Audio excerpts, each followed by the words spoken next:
Press conferences, thanks for staying by. We've got Scott Fitzgerald and Liam Smith after, I think you agree, just an incredible fight between Scott Fitzgerald and Anthony Fowler. I mean, a dramatic 10 rounds in which the final round, obviously, on the scorecards gave Scott Fitzgerald a win, the new WBA International Light Middleweight Champion, the madman, Scott Fitzgerald, not looking his best, but I'm going to open the floor to questions from you guys.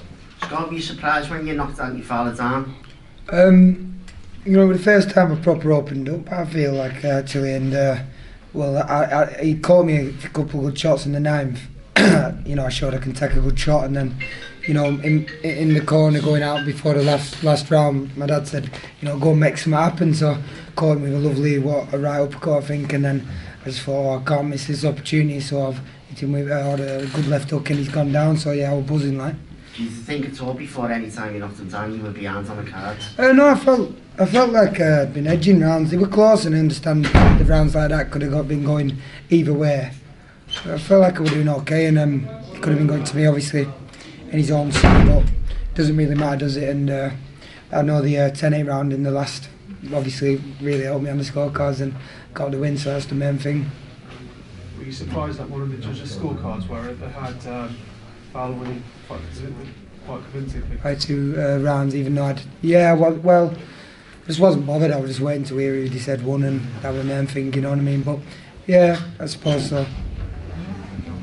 Eddie, I know you said these both have got a bright future. Did you see a rematch? Yeah, I mean, it's always horrible putting 2 young prospects in with each other, because really, you know, in an ideal world you would have saved that fight for 5 or 6 fights down the line, but both of these guys wanted it. They both felt they could win the fight, and I said before, the loser will have a big career and the winner will have a big career. Obviously the winner is in a much better position. Scott will go top 15 in the world, and I just want him to just give 110% now to the sport, because he's got such a great chance now, and I think this is the first camp really where I've seen him in top shape.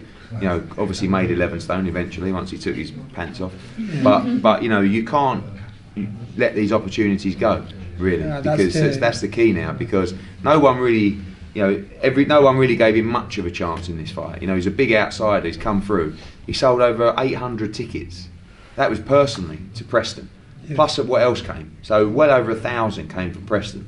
You know, the ability that he has to become a big star in Preston alone and headline major fight nights there, it's, you know, and it's down to him. Really, big thanks to all them who bought tickets and came and supported me, and they were nice and loud tonight as well, so thanks to them, and I hope they all had a good night and drove me on to get that win as well. So like you say, to be honest, that's the first time I've actually tried at boxing, and it literally is, and you know, winning this puts me in the top 15 in the world now in this governing body. So, you know, that's motivation for me to just push on and work even harder, 110, 120%, like you say. And you know, there's a big future for me now in this game, and I've only just started really properly enjoying this game again for the first time in for many years. So yeah, I'm looking forward to having a week or so resting and then getting back to it proper.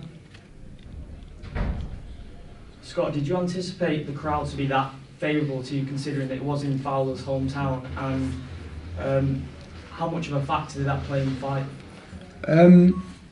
I knew I'd sold a lot, and I'd had a lot of message from lads from Liverpool, you know, good messages off them saying they really support me, so sort of expected it, but I was absolutely zoned out actually. When I walked out, I didn't even really notice anything, you know, whether they were shouting for me or anyone. I was in a mad zone. So you know, when I was actually waiting for my music to start and for me to walk out, there was some young lads giving me some proper shit, like, bro. I was just, you know, buzzing off them, to be honest. I nearly got cramped there then.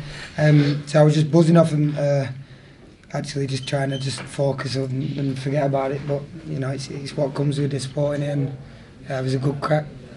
And Eddie, just in terms of the fight itself, the spectacle, the atmosphere, did that more than live up to the hype for yourself? Yeah, I mean, obviously it's really caught the imagination of the people.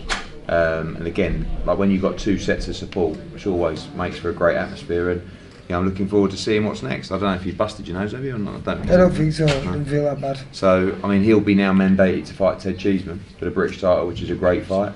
But there's other big fights out there for him. I mean, Sergio Garcia. You know, he said to me before this fight, I'm going to beat Fowler, then I want Cheeseman, and then Sergio Garcia. I'd love you know, Cheeseman next.